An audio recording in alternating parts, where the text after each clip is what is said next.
With almost 3 million visitors every year, Pompeii is one of the world's most popular tourist sites. But in recent months, several buildings have collapsed, prompting public outrage and concern from archaeologists and tour guides that Italy's cultural treasures are not being properly maintained. For years, the amount of money set aside for the task has been shrinking, making it ever more difficult to preserve the country's unrivaled historic monuments. The culture budget has crumbled from €7 billion in 2008 to just €5 billion this year.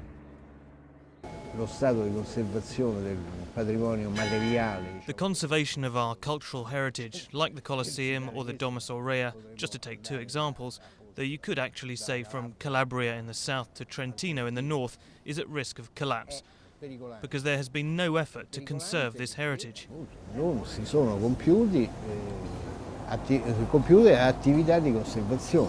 In March of this year, part of the roof collapsed at the Domus Aurea, the golden house built in Rome by Emperor Nero in 64 AD. And nearby, even the Colosseum is said to be at risk.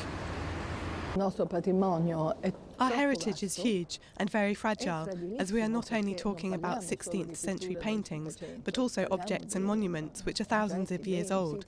So Italy should be able to do a lot more to save them. The government says the economic crisis has made the budget cuts unavoidable. Italy is one of the most heavily indebted countries in the Eurozone, and growth predictions for the next year have been downgraded.